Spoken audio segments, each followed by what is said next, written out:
Kamusta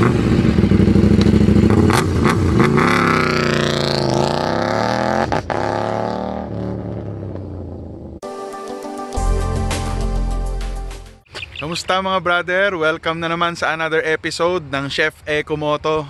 Yes, Chef Ecomoto ng pangalan natin kasi may kapangalan pala tayong Ecomoto Vlog, no? So palitan natin. So simula ngayon, Chef Ecomoto ng ano natin, lagi nating introduction, or pag nakita nyo ako, Chef Eco na lang tawag nyo sa akin, no? Welcome sa full review ng KTM 790 Duke, also known as the Scalpel. So pag-uusapan natin syempre ang kanyang engine, ang kanyang looks, syempre ang kanyang technology, no? Mga riding aids syempre, at saka sasagutin natin yung tanong kung is it worth 599,000 pesos. So yon, enjoy nyo lang mga brother. So let's do this. So ayan mga brother, umpisa tayo sa kanyang harapan, no? Kung makikita nyo yung kanyang headlight, no?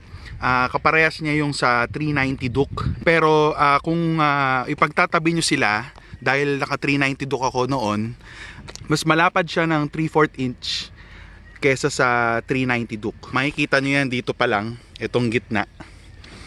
Mas malapad siya, kasya yung daliri ko. Sa 390 Duke hindi kasya yung daliri ko doon. So ayan, magkamukha sila sa harap, no? Pero dito sa fender, nagkaiba sila, medyo double layer yung fender dito, tsaka color orange siya, no? And then meron siyang side deflector. Syempre ang kanyang side mirror, no? Parehas din yung kanyang bulky side mirrors, katulad sa 200 Duke at 390 Duke. Syempre ang kanyang turning signal lights ay LED. Meron din siyang DRL, sa natin. Yan. Meron siyang daytime running lights. Pakita na rin natin yung kanyang tail light, no? Pag naka-idle. Ayan, LED na rin. Syempre pati ang kanyang turning signal lights are LED. So yan, LED na yan. Wala nga lang siyang hazard.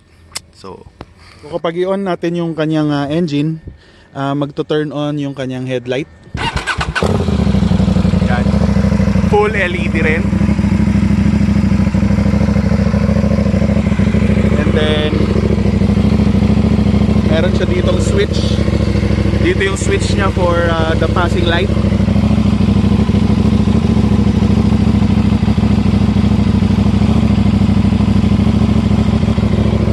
And also bright, pataas.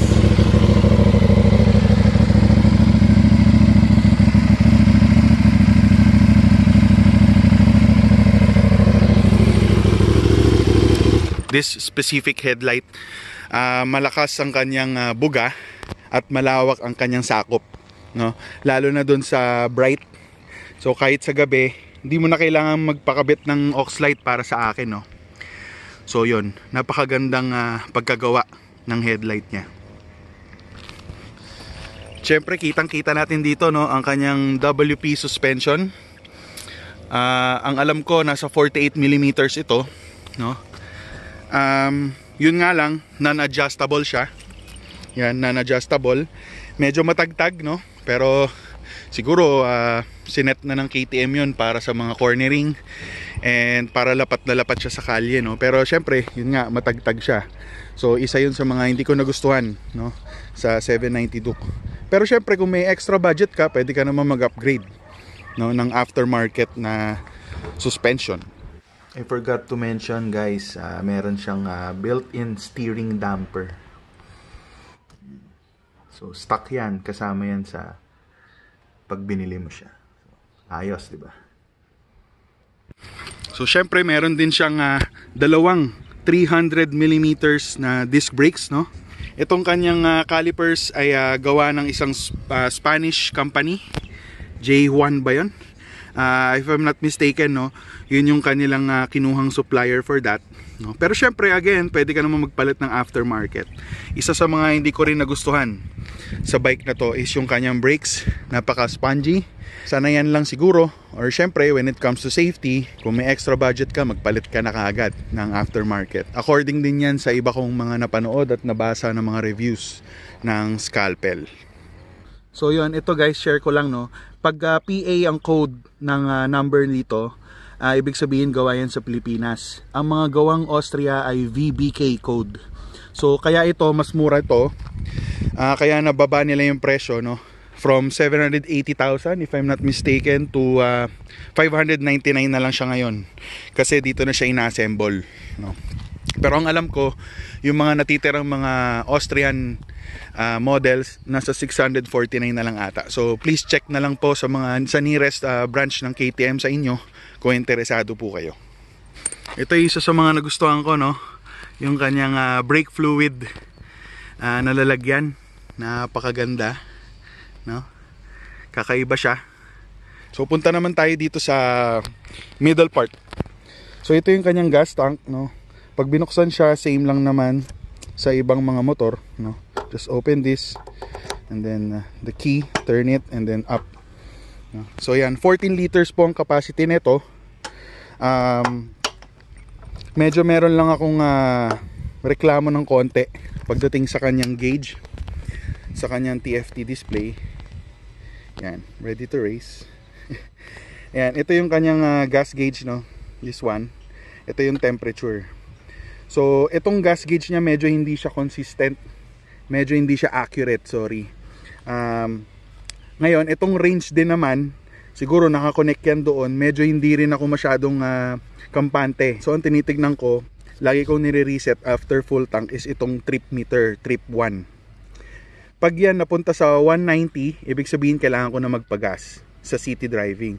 Kapag long drive naman, mga 210 to 220, pag umabot na yan doon, kailangan ko na ulit magpagas. So doon ako nagbe-base, no. Siguro mas kampante ako doon, mas komportable ako doon. Since nandito na rin tayo sa gas tank, no, punta na tayo sa fuel consumption.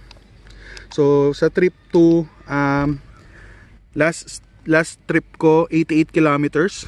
Consumption ko was 19.4 kilometers per liter. Average speed 47. So halo yan, city and highway. So that was an hour of riding, no. Again, sa fuel range, hindi ko siya masyadong pinapansin dahil hindi ako masyadong kampante dyan. So yan, 19.4. Not bad, di ba? For a 800cc engine. So punta tayo ngayon sa kanyang design ng fairings, no. Sa headlight, sa fender, napaka-sharp ng kanyang design. Lagi, si KTM ganyan, no. Very unique sa kanila yan. And syempre, ang color orange. Ang Austrian made ay color black, no, ang fairing. So yun ang kanilang yun ang magdi-distinguish kung Austrian unit yung gamit mo or Philippine assembled. So again, napaka-sharp ng design. I don't know kung may kinalaman to sa kanyang aerodynamics, no. Highway, pag umaabot na ako ng mga 140 kilometers per hour, no, medyo masakit na siya sa dibdib kahit naka riding jacket ka, maong and everything. So yun lang, sa naked bikes ganun talaga. So ito ang kanyang seat, no. Napakaganda ng design, social, no. Actually yung kanyang lapad, yung lapad niya napakasarap sa puwetan. Hindi sumasakit yung puwet ko pag naglo-long ride or short ride, city ride, no. Syempre medyo sporty pa rin yung feel niya, no, yung kanyang foaming. Sporty siya, pero wala sa long rides wala naman akong reklamo. Okay na okay siya, malapad na malapad. And sa cornering, pag iusog mo yung puwet mo dito pag sa kanan and papunta doon pag pakaliwa ka sa cornering, okay na okay siya. Kahit sa cornering, kahit wala pa akong tank grips, no, okay naman siya. Hindi ako nahihirapan mag-corner. Besides, mabagal pa naman ako mag-cornering. So hindi pa ako nakakapag-track, no. Soon, dadali natin ito sa racetrack. Actually, simula na nung pandemic, nagmotor ako ulit. 13 years akong tumigil. Bumili ako ng 200 Duke last June. Then after 2 months, nagpalit ako ng 390 Duke. And then now after 5 months, nitong January nabenta ko siya and nakabili ako nitong 790 Duke. Nito lang February, bandang katapusan ng February. So kung makikita nyo yung upgrading sequence ko, no, I started with the low displacement. Pero para-pareha silang KTM, no. Orange blooded kasi ako. So wala lang, gustong-gusto ko lang talaga yung design nila. So punta tayo ngayon sa kanyang engine. This engine is the first of its kind, no, na parallel twin na ginawa ng KTM. Ang tawag po dito ay ang LC8C. Bakit LC8C? LC means liquid cooled, and then the number 8 means 4 valves per cylinder. So 8 valves siya, and then the small letter C sa huli is means compact. So makikita nyo super liit lang niya, compact na compact yung kanyang design. Yan. Pero wag nyong mamaliitin yung makina na yan because it produces 105 horsepower at 9,000 RPM and 87 Newton meters of torque at 8,000 RPM. And it can go from 0 to 100 kilometers per hour in only 3.3 seconds. And that's according to one video na napanood ko sa YouTube, no. Nag 0 to 100 test siya. So gagawin din natin yun soon pag nasa highway tayo. Hindi kasi pwede dito. So this is a residential area. So promise ko yan sa inyo, guys. Top speed, I cannot promise. Kasi alam nyo na, medyo mainit sa mga highway, no. Pero ang recorded, ang claimed top speed nito ay nasa 240 kilometers per hour. And pag nanood kayo ng ibang video, hirap na siya. From 215 to 240, nasa 6th gear na yon, medyo hirap na siyang umangat to 240. Pero diba, hindi mo naman gagamitin yung speed na yon. Saan mo gagamitin yun? Unless you race talaga sa racetrack, no. So ayan. So ayan, makikita nyo, no, yung kanyang 2 cylinders, no? And then yung kanyang malaking tubo. Ang ganda ng pagka-design, no? Nakapulupot siya sa engine. Saktong-sakto yung paghubog sa kanya doon sa ilalim. And ito, pinalitan ko na ho to. Kung napanood niyo yung isa kong video, papakita ko po dito sa taas. Dito. Diyan. Yung link papunta doon sa nung nagpalagay tayo, nung pa-install tayo ng dual exhaust pipe from Orion. Shoutout Sir JP ng Orion Performance Exhaust, no. Ayan, so naka-decat na siya, no, and then Y elbow link papunta sa likod, dual exhaust po yan. And then tinanggal po natin, nandito yung foot pegs niyan, tinanggal dahil dyan na nakakabit yung bracket. So since nandito na rin po tayo, no, paparinig ko sa inyo yung stock exhaust video na nakasave sa phone ko.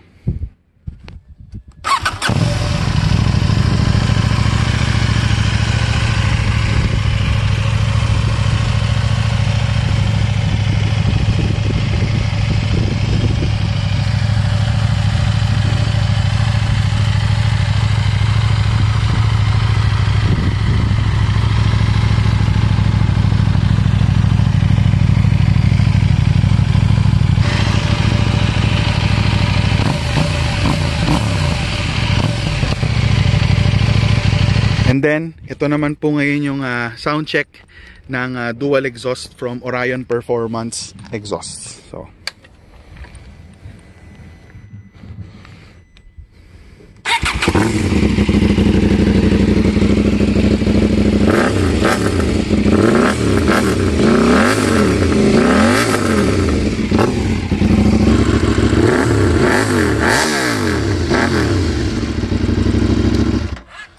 limutan ko ipakita sa inyo yung favorite part ko actually ng kanyang aesthetics, no. This one, itong part na to, akala ko dati magkasing lapad lang sila ng 390 Duke, no, kasi mas malawak yung 390 Duke pero pag tinignan mo siya from here in this angle, no, sobrang lapad niyan neto. Ewan ko kung kita nyo sa video, kung ma-imagine nyo, pero sa personal mas malapad talaga siya ito. And then the seats, pillion seat, meron din siyang handlebar dito. Gamit na gamit ko to lalo na pag iniikot ko siya sa parking lot and sa syempre sa garahe namin. Yan. Ito yung kanyang mud guard sa likod.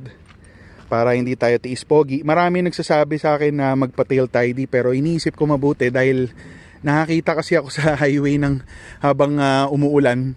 Kitang-kita ko yung dumi sa likod niya, no? Hindi ko masyadong maano yun eh. So, ayan, yan ang purpose talaga niya. So, dyan lang muna siya. Pero syempre, mas pogi talaga pag naka-tail tidy. Yan.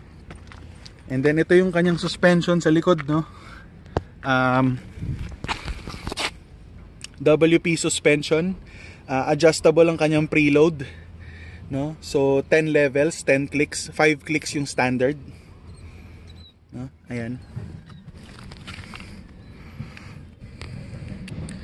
Sa suspension sa likod wala naman akong masabi, okay na okay siya. Kahit sa cornering hindi siya matalbog. Full confidence pag nagko-cornering. Yun lang yung harap talaga hindi adjustable. So as you can see here pala, wala siyang trellis frame. I mean, hindi kita, hindi exposed. Engine na yung pinakakita. May ginawa sila dyan eh. Kasama yung engine, no, sa chassis. Meron silang nilagay sa engine para to support itself, no. Maganda siya tignan kasi kitang-kita yung engine niya. Yan, labas na labas. Ito naman yung kanyang swing arm, no. Napaka-stylish, no. Parang architectural masterpiece. Parang sa mga building, parang ganun yung tingin ko sa kanya eh. Pinag-isipan talaga, no. Itong kanyang rear brake ay 240mm, no. Same branding sa Spanish supplier, pero KTM na nilagay nila, no? Yung kanyang wheel sa harap ay 120 by 70 by 17, no. Cast aluminum ang kanyang mag wheels, tubeless of course. And then sa likod ganun din. Ang size naman nito ay 180 by 55 by 17, no? So standard yan sa mga middleweight big bikes. Ito maraming naloko dito. Akala nila fairing to na plastic. Pero this one is pure bakal, no? Favorite part ko rin to. And this one, hindi yan design lang. Talagang may butas yan. Diyan pumapasok yung air papunta sa airbox, sa kanyang air filter. So napakaganda ng design niya. Pinag-isipan talaga. So when it comes to aesthetics and engine and yung overall na engineering na ginawa dito is worth 599,000. No? Wala pa dyan yung riding aids. So later papakita ko sa inyo yung mga riding aids, no? So ito pakita ko yung kanyang chain. Yan. Rear sprocket, front sprocket, and syempre yung kanyang gear levers, no? Yan. Plus yung kanyang quick shifter lever or link.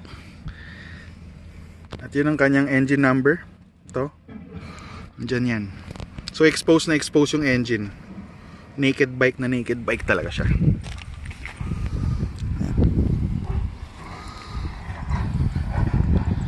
So ayan.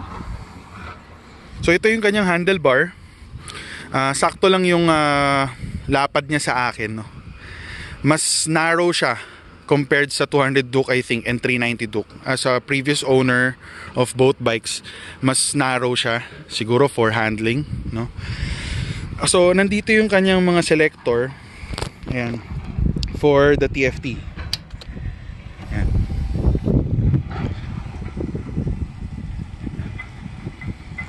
So yan yung kanyang TFT display.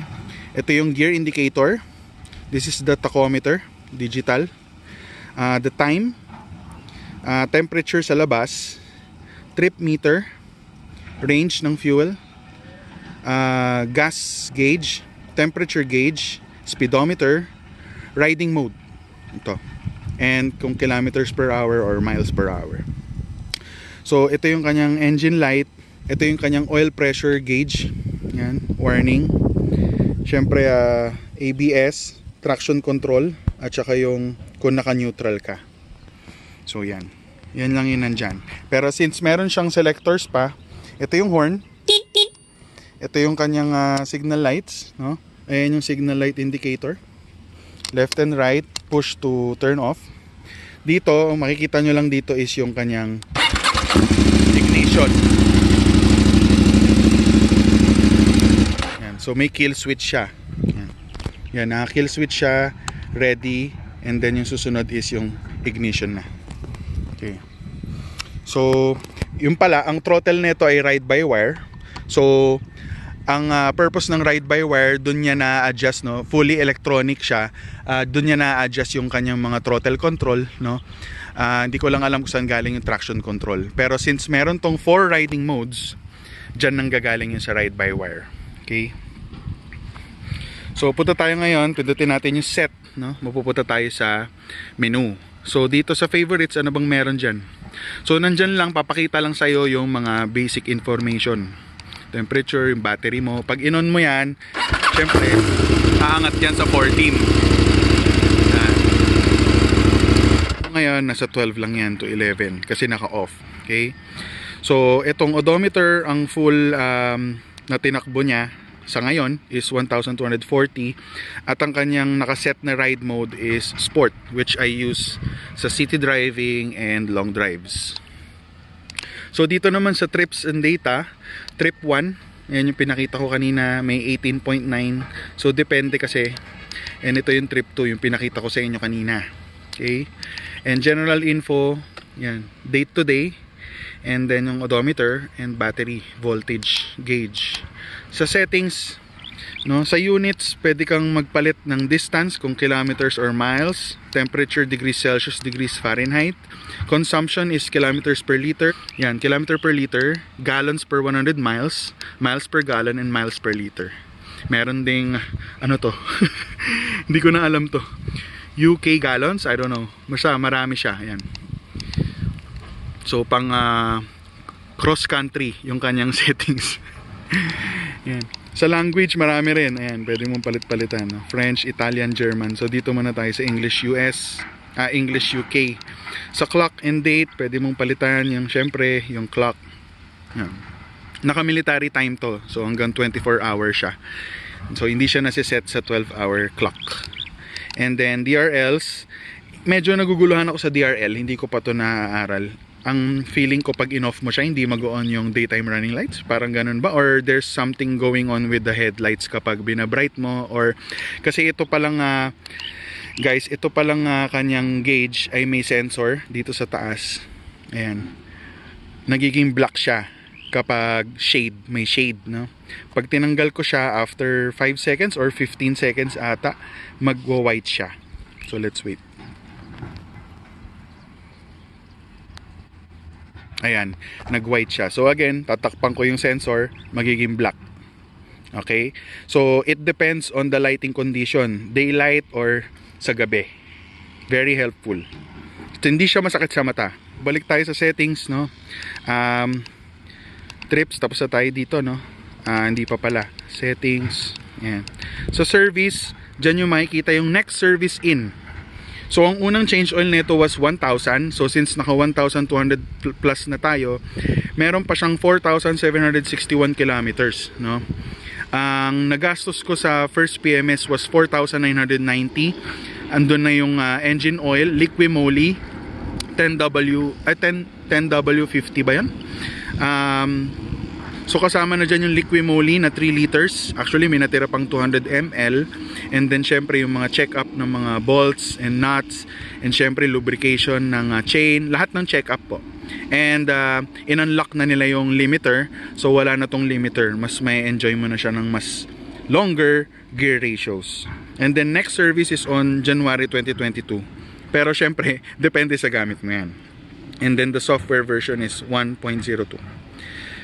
Okay, and then extra functions, anti-wheelie mode, launch control, slip adjuster, throttle response, quick shift. So pinapakita lang dyan, DRL, MSR. So super dami, no? So it adds to the answer dun sa question na worth it ba to sa 599,000? Yes, it's very worth it, no? Dito pa lang sa mga to. So mamaya isa-isahin ko tong i-testing, no? Papakita sa inyo. Pero lang yung launch control kasi medyo delikado to gamitin lalo na pag wala ka sa tamang lugar and hindi ka naka-complete gear. Okay, let's go to the ride modes, no? Ito talaga yung pinaka-binayaran mo, no? Sport mode, street mode, rain mode, and track mode. So sa sport, street, and rain, pag kinlik mo yan, mag-on lang siya and off. Okay, mamimili ka lang. Pero dito sa track, ito talaga yung pinaka worth it dito, guys. Pag in-enter mo yan, sa track mode, under track mode, pwede ka pang mamili ng throttle response. Pwede kang track, sport, or street, no?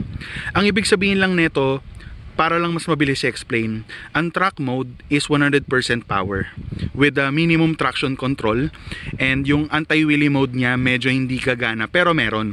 Aangat ka pa rin ng mga 2 to 3 inches na medyo na-experience ko na yun. Sa sports mode, I think I can say nasa 80% ang power niya, ang throttle response niya. And sa street naman, I can say it's around 70%.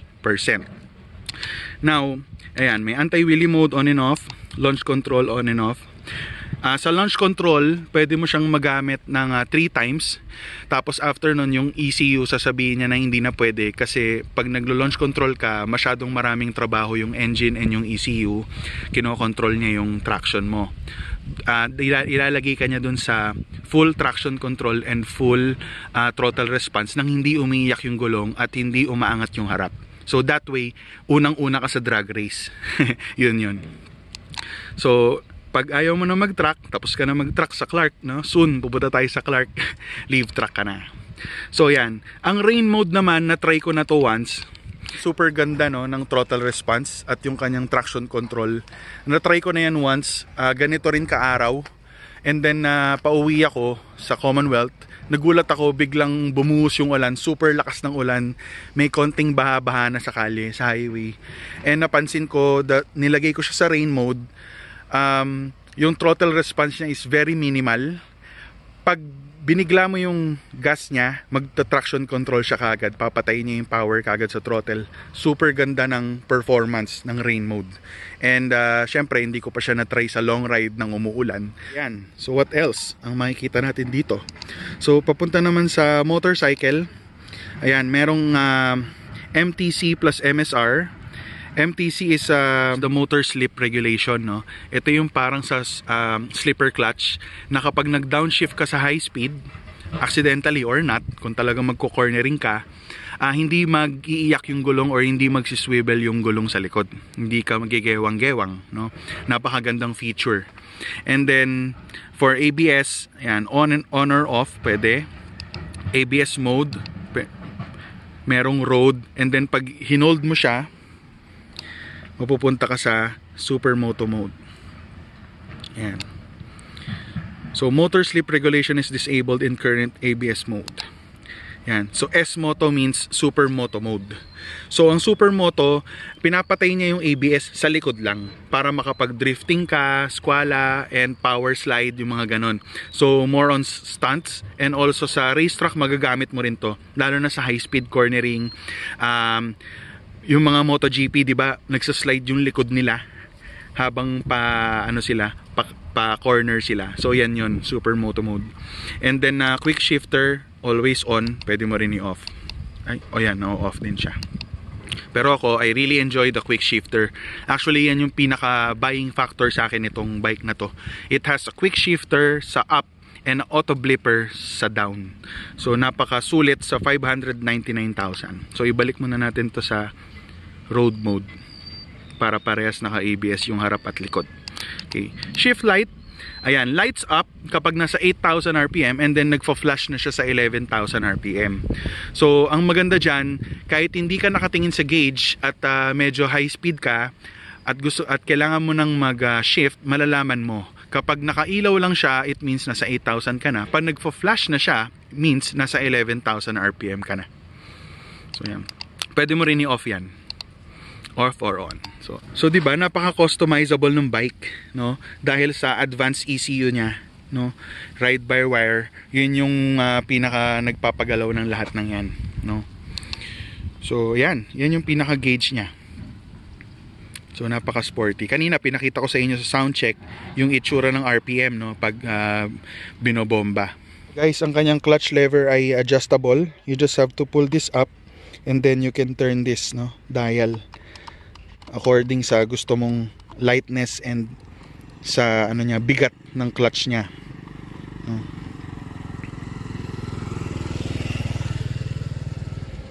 Pero since naka quick shifter to, I don't really use this clutch, no? This hand clutch lever. Hindi ko talaga siya masyadong nagagamit. Sa ano lang, sa neutral to primera and then primera to neutral. Yun lang. And also, syempre, ang kanyang brakes. So adjustable din yan, guys. So pwedeng malambot, pwedeng matigas, no? Pero ako nasa pinakamatigas siyang setting. Kasi gusto ko konting ganun lang, meron na kagad brakes. Since spongy nga yung brakes nito, yung stock brakes niya, gusto ko sa hands ko, ma-feel ko kagad na may preno na siya, may kagat na siya. So sanayan lang, guys. Maganda pa rin naman yung brakes niya, syempre. Pero sanayan lang talaga. So there, I really love this bike. 599,000 is very very worth it for this bike. Kung ako sa inyo, kung naguguluhan pa kayo, kung balak nyo ring bumili ng middleweight big bike, consider this unit, guys. 790 Duke the Scalpel. It really lives to its name. Test drive to believe, no? Kasi kung puro review lang ang papanoorin nyo, puro salita lang ng iba, syempre medyo bias yan, subjective, pati sa aesthetics. Syempre, pinakamaganda pa rin test drive nyo, no? Kasi ako, masasabi ko naman maraming mas maganda dito na itsura, like the Street Triple S, yung RS, yung Triumph, no? Ganda rin yun, pero presyo rin, no? Napakaganda rin. Pero when it comes to performance, no, and the riding aids talaga, stock pa lang nandyan na, quick shifter and riding modes nandyan na. So ano pang hahanapin nyo, no, sa isang bike? Sulit na sulit. Plus it's proudly Filipino assembled, for the Filipino, by the Filipino, no? So buy Filipino products. Again, shout out Orion, support local. So yeah, punta na tayo ngayon sa road test. So see you on the road.